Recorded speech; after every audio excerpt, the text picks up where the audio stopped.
Selamat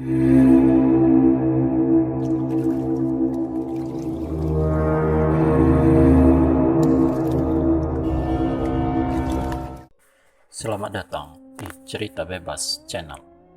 Selamat datang pada para pecinta cerita horor dan cerita misteri. Di video kali ini, saya akan membawakan sebuah cerita atau kisah misteri tentang Ratu Pantai Selatan yang berjudul Membongkar Identitas Ratu Pantai Selatan. Mencari tahu tentang alam gaib memang menarik. Apalagi banyak legenda dan cerita rakyat yang tak lepas dari hal mistis, seperti pembuatan candi Roro Jonggrang oleh Bandung Bondowoso yang tak lepas dari cerita mistisnya. Namun bentuk candinya bisa kita lihat hingga saat ini, yaitu Candi Prambanan. Apalagi membahas legenda Pantai Selatan. Siapa lagi kalau bukan Nyi Roro Kidul? Apakah ia benar-benar ada? Apakah ia benar berkuasa di Pantai Selatan? Atau ia bisa berbahaya bagi manusia? Tentu pembahasan ini sangat menarik. Dulu, tahun 2019, ada ajakan untuk memakai baju hijau ke Pantai Selatan. Ajakan ini viral dan mungkin terinspirasi dari Area 51 di Amerika yang ingin membuktikan eksistensi makhluk lain itu nyata. Sebenarnya, dalam kajian ilmiah, Nyi Roro Kidul bukanlah sebuah legenda atau dongeng, namun disebut mite karena bercampur dengan budaya dan sejarah atau makhluk mitos yang membuatnya berbeda dengan legenda dan dongeng mite. Ini biasanya tokoh utamanya adalah makhluk supranatural. Menariknya, siapa yang menceritakan tentang mite Nyi Roro Kidul ini tidak diketahui secara pasti, karena itu dinamakan folklore atau cerita rakyat dari mulut ke mulut. Namun diperkirakan ia sudah ada jauh sebelum Masehi, sebelum orang Indonesia mengenal tulisan. Kalau kita melihat ombak di laut Pantai Selatan itu sangat besar, kuat, dan sering terjadi badai. Kenapa seperti itu?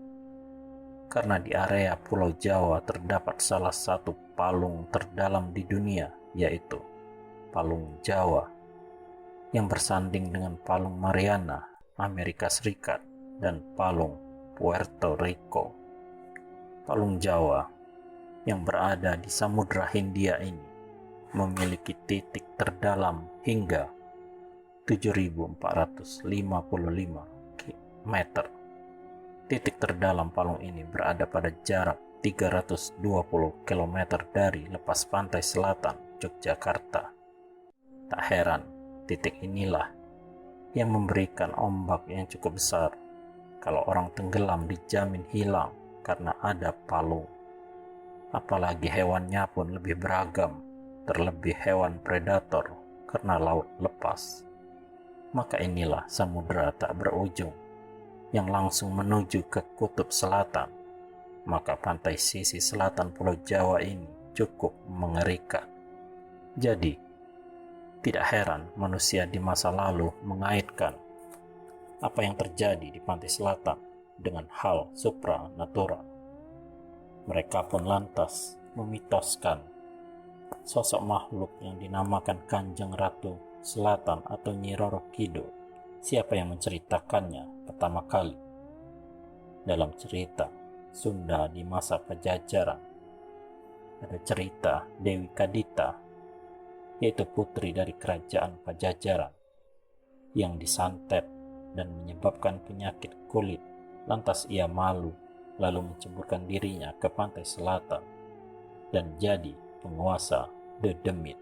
Cerita itu lebih dulu ada daripada cerita versi Mataram, karena cerita rakyat ini ada di Jawa Barat, Jawa Tengah, Jawa Timur, dan Bali. Namun awal cerita kisah ini adalah dari Jawa Barat di sekitaran Sukabumi sekarang. Lalu apakah Nyi Roro Kidul benar-benar ada? Dalam kacamata ilmiah tentu tidak. Tapi dari kacamata para ahli supranatural atau spiritual, sosok makhluk itu memang ada. Namun dalam sudut pandang rasional tidak ada Nyi Roro Kidul. Di sini tegas makhluk itu tidak pernah ada. Alasannya, karena Pak Danang Sutawijaya, pendiri kerajaan Mataram Islam sekitar tahun 1587 sampai 1601, atau disebut juga Danan Jaya, ia putra sulung pasangan Ki Ageng Pamanahan dan Nyai Sabina, di mana saat itu terjadi orang Jawa tidak percaya kalau rakyat jelata bisa menjadi pemimpin.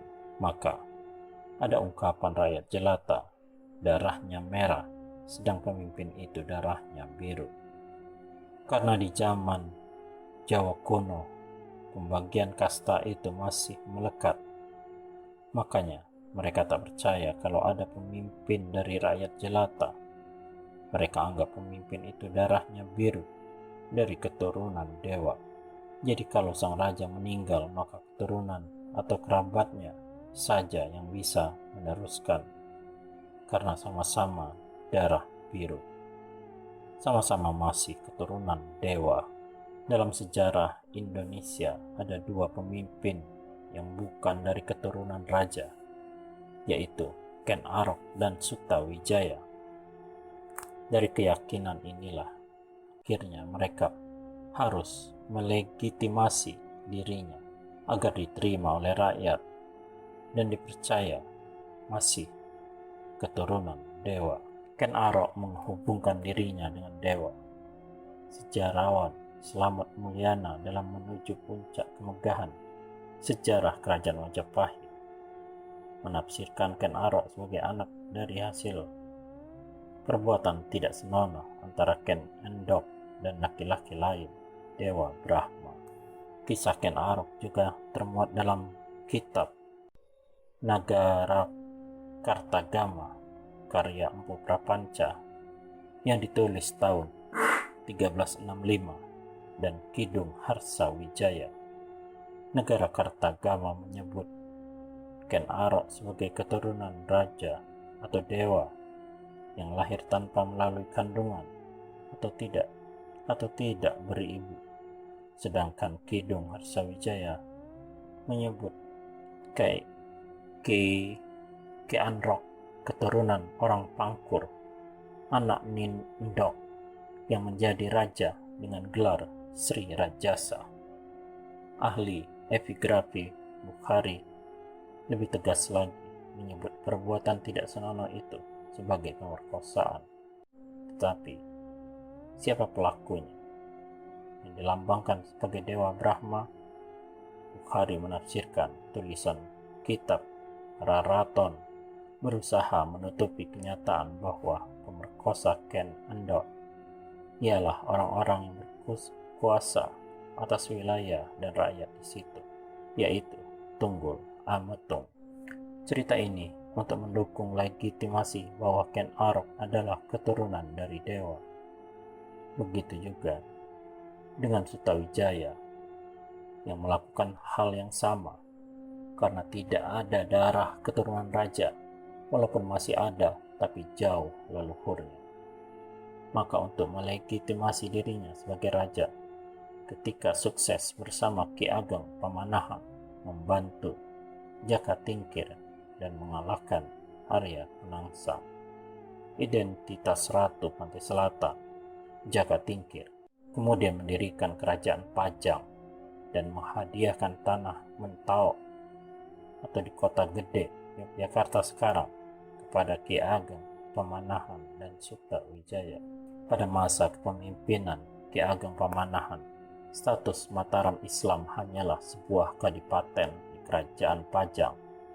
Namun, setelah Ki Ageng Pamanahan wafat pada 1575 Masehi, Sutawijaya melepaskan diri dari kerajaan Pajang dan mendirikan pada masa kepemimpinan Ki Ageng Pamanahan status Mataram Islam hanyalah sebuah kadipaten di Kerajaan Pajang.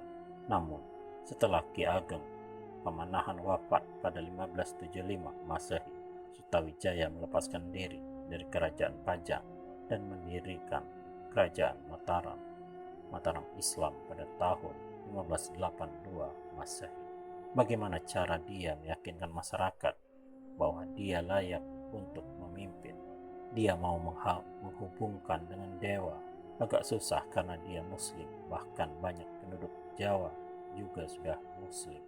Maka diceritakanlah Sutawijaya sudah deal atau setuju dengan Ratu Pantai Selatan dan Eyang Sapu Jagat, penguasa Merapi, juga demikian untuk mendirikan kerajaan yang akhirnya diberi nama Kerajaan Mataram. Untuk lengkapnya, di Babat Tanah Jawi diceritakan ketika Danang Sutawijaya sedang menyiapkan diri untuk mendirikan Kerajaan Mataram, ia bertapa di tepi Laut Selatan.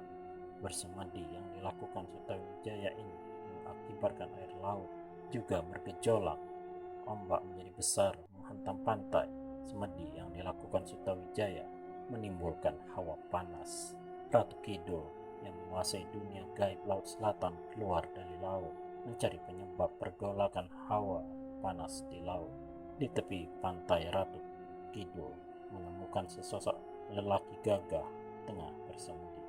Dia segera tahu bahwa penyebab hawa panas tersebut adalah karena semedi yang dilakukan oleh pria itu. Ratu Kidul menanyakan apa yang dikehendakinya. Sutawijaya menjawab bahwa ia menginginkan agar Ratu Kidul membantunya dalam mendirikan dan membesarkan Kerajaan Mataram yang sedang dirintisnya. Ratu Kidul menyetujui permintaan Sutawijaya. Ratu Kidul menyetujui permintaan Sutawijaya dengan syarat Sutawijaya dan keturunannya yang kelak menjadi Raja Mataram harus bersedia menjadi suami Ratu Kidul. Membongkar identitas Ratu Pantai Selatan, masyarakat Kesultanan Mataram percaya Gunung Merapi didiami oleh sosok yang mereka kenal dengan nama Kiai Sapu Jagat. Sahdan, suatu ketika Sutawijaya membuat perjanjian suci dengan Kiai Sapu Jagat.